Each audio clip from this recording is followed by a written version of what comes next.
You are well on your way to getting to where your destination of choice is located.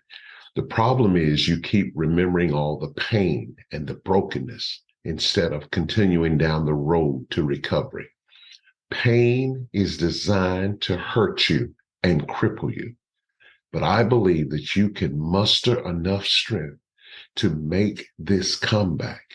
Sure, there will be obstacles strategically placed in your way to trip you up, but that doesn't mean that you have to stop. Get up and keep going because you have a recovery to get to. The Relationship Therapy Podcast will be your assistant in your travels. You've tuned into the Relationship Therapy Podcast with Tony Miller Sr., a podcast designed for couples who are married, couples who are dating, and have marriage in their future. We will guide you to the principles that will make your relationship better. Stick around. You might just learn something that will help your relationship last longer, grow stronger, and become healthier. Now, here's your host, Tony Miller Sr. Hello, everybody. This is your host, Tony Miller Sr., and welcome to another episode of the Relationship Therapy Podcast. I'm excited as we're getting ready to do the final episode of the series we've been talking about, toxic relationships. In this series, we've talked about signs of toxic relationships, some of the things that changes you during that relationship. In last week's episode, we talked about how to end toxic relationships. And today we're going to talk about how to recover from toxic relationships. I understand that this whole process has been tough. It has been challenging, but I just believe that you can get through it. You've made the decision to end the toxic relationship that has bound you. Now it's time for you to move on with your life. As I stated in last episode, this will not be an easy journey. Not easy, but very, very much doable. There has to be some time where you are able to take steps toward becoming better than what you currently are. And I wanted to emphasize to all who are listening to this episode that this is not a quick process that will not require you to work. On the backside, I say that because it is going to be a lot of work. All of the drama that you experienced during this horrible ordeal will not just shake off. It is going to require some things of you that is crucial towards your recovery. So sit back and listen as we talk about how to recover from toxic relationships. Trust me, you can make it to the other side of this pain. All you have to do is make up your mind and go out and get it. As we begin to talk about how to recover from toxic relationships, I want us to start with this first point. Number one, allow yourself to heal.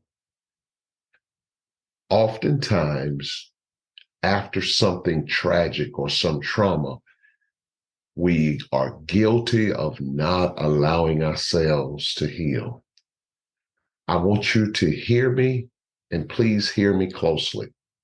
You have to let yourself heal. You've been through a trying ordeal. It's not just going to fade away and the memory is gone. You can't treat it as if it didn't happen. You need time to heal. The troubling thing about that statement is everybody heals differently. Previously, I've talked about seeking professional help for your own sanity, and I believe that will help you. I know so many feel like going to see a therapist means something is wrong with you. Truth is, there is nothing wrong with you. And there's nothing wrong with just talking about what's on your heart and mind. You have positive and negative feelings all wrapped up inside of you, fighting to take charge. Both of them want to control you. You must not shut down and hide in your closet, waiting until it all goes away. You have to heal. A part of the healing process requires you to speak your mind over the painful things that you've experienced. Just like when you have a stomach virus and you vomit and you vomit out all those things, and almost immediately you start feeling better because you've gotten rid of what's inside of you and causing the problem in the first place. It actually works that same way to help you get that emotional junk out of your system. You've got to talk about it. And it starts shaping you up toward putting yourself in place of getting better. It's okay to cry on other people's shoulder. These are people who are willing to allow you to vent your feelings. It's okay if you don't understand why it happened. It's okay if you feel like you can't get over it. Just know that you can heal from this. This shouldn't have happened. But just know you cannot stop living because it happened. With time, you will be able to live the life you may have always dreamed about. But first, you must allow yourself the time to heal from the pain. The second thing that you have to do is celebrate each victory. You've allowed yourself to heal, but now you must celebrate each victory. This has been and will be a journey. Definitely not one that you expected, but you're here now. Why not make the most of your recovery? What I mean by that is this: celebrate each victory along the way to your healing. I have found that celebrating small victory becomes a focus for the big victory that is to come. At each phase of your healing, there is a victory to celebrate. You may have conquered something. You should celebrate it. If you have not thought about returning to that old relationship a whole day, that's a victory. Celebrate it. If you didn't cry yourself to sleep last night, that's a victory. Celebrate. Maybe you are even in a better mindset than you were in yesterday. My friend, that is something to celebrate because that's a victory. The goal here is for you to see these small victories as being able to associate with the small victories of success that is possible. Most of the time, when we are able to see progress being made, we tend to stay focused on the pattern or the road that we're currently on. Focus is a tremendous help in your healing. The less you focus on returning and what had happened and the pain that's inside, the more quickly your healing will come because you will begin focusing on getting better. That's why I agree with letting all out inside of you. Let it all out so that you're better able to move forward. Now, let me say this. Your celebrations for small victories should not be counterproductive to your healing. What I'm saying is this: celebration should not require anything that could prove detrimental to your comeback. In plain terms, don't use alcohol or illicit drugs as something that you use as a celebratory tool, because it may become the wrong type of celebration. You need healing mechanisms, but don't let those two things be the crutch that brings you back, and it will send you down a downward spiral. Celebrate with friends, loved ones, family members as you begin enjoying the effects of conquering what had conquered you. That's something to celebrate because you are well on your way to healing.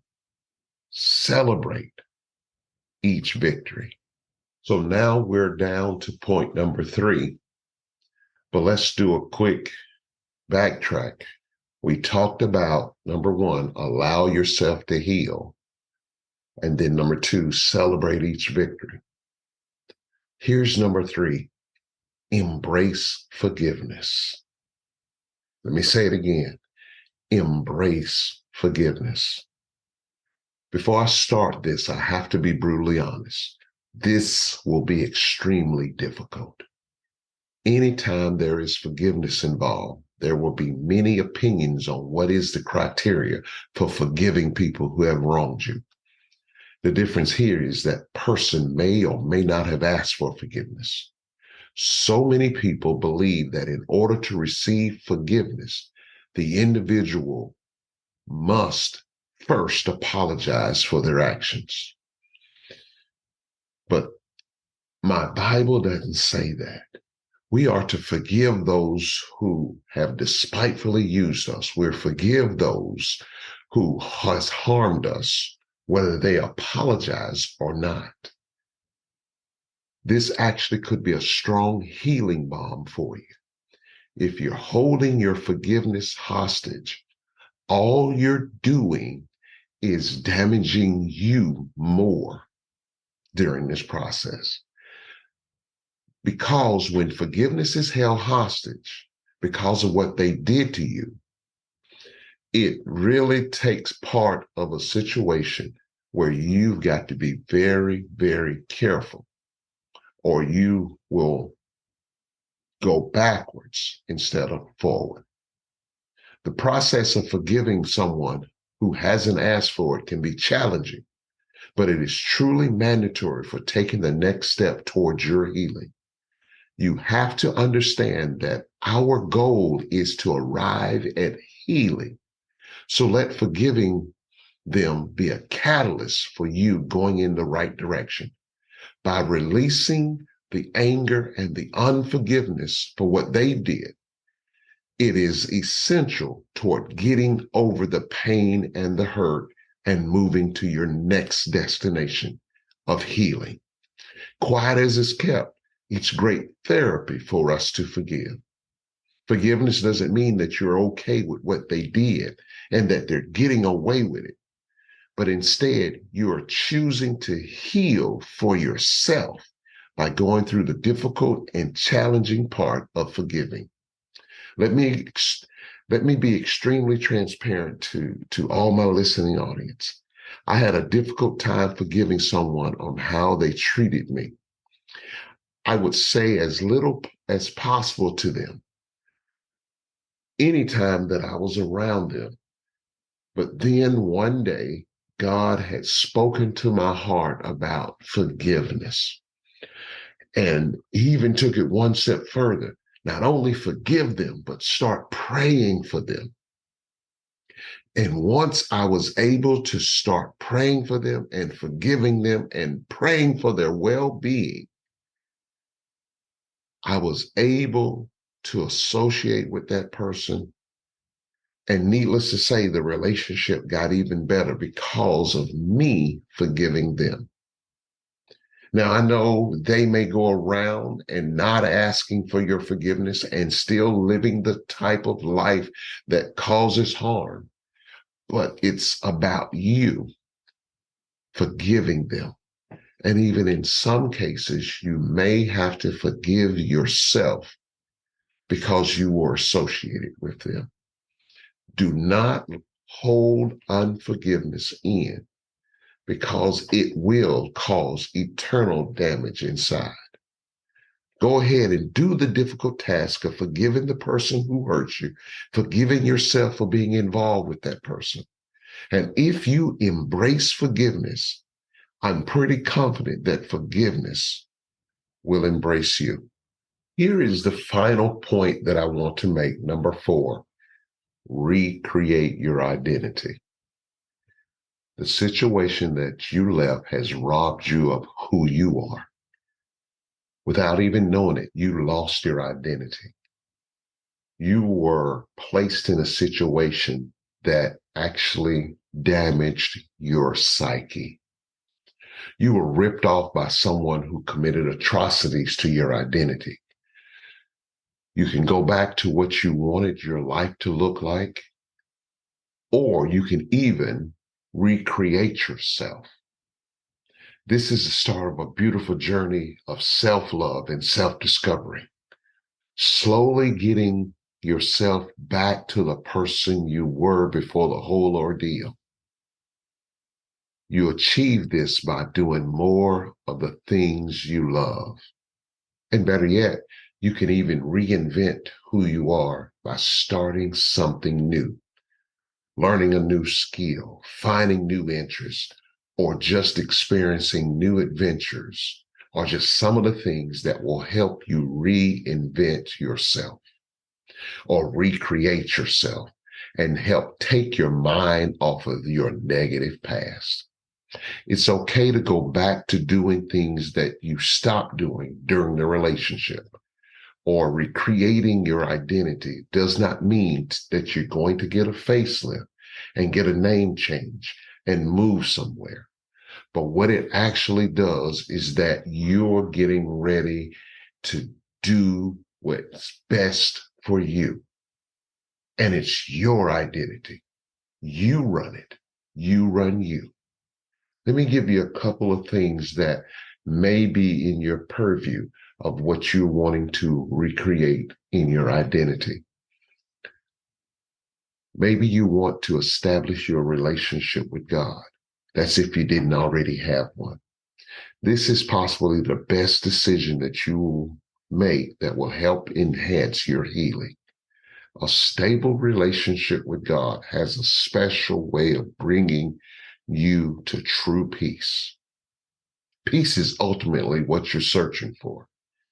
And I understand, like I said earlier, some of you may not be believers in Christ, but I'm a Christian. And I understand the power this relationship with him has brought in my life. And I'm sure it will bring into your life. But secondarily, maybe you can stay away from unhealthy behavior. Your behavior during the healing process is a major key to where your next steps will end up. This is not the time to develop any bad habits. Developing bad habits will slow your healing process all the way down. And you will have to not only battle that habit that you've started, but also battling for your recovery, both at the same time. Stay away from unhealthy behavior. And here's the third thing. Set some goals for yourself. Put yourself out there and set some goals and start working toward them and working extremely hard toward achieving those goals. Having a destination in mind guides your steps and keeps you on track for your future. Where do you want to be in 2, 5, 10 years? Set that goal and go ahead and make up your mind that you're going to achieve it. Now is the right time to achieve what's in front of you. And now is the right time to recreate your identity. Don't let what happened stop you. If you were on track to being somebody special, which you already are special, continue that route. Get your healing and go for it. Don't let them have the last laugh that they have permanently placed you in a bubble that you cannot punch your way out of. You can heal from toxic relationships, and you can recover if you want it bad enough from toxic relationships. Well, that's all I've got for you today, but just to rehash the 4 things that I gave you. Number 1, allow yourself to heal. Number 2, celebrate each victory along the way. Number 3, embrace forgiveness. And I emphasize that this is going to be tough. And then number 4, recreate your identity. I believe it can happen. As we said in previous episode, get you a good support system to help you through this process to your healing. And once you do, you will be amazed at how much better you're getting. That's all I've got. Thank you for listening. And as always, remember, it takes 2 to make a relationship work. Thank you for listening to the Relationship Therapy Podcast with Tony Miller Sr. We hope you have enjoyed this episode. Tune in next time for more insight on how to make your relationship better. If you have any questions, please email us at tmrelationshiptherapy@gmail.com. We would love to hear from you. Until next time, remember, it takes 2 to make the relationship work.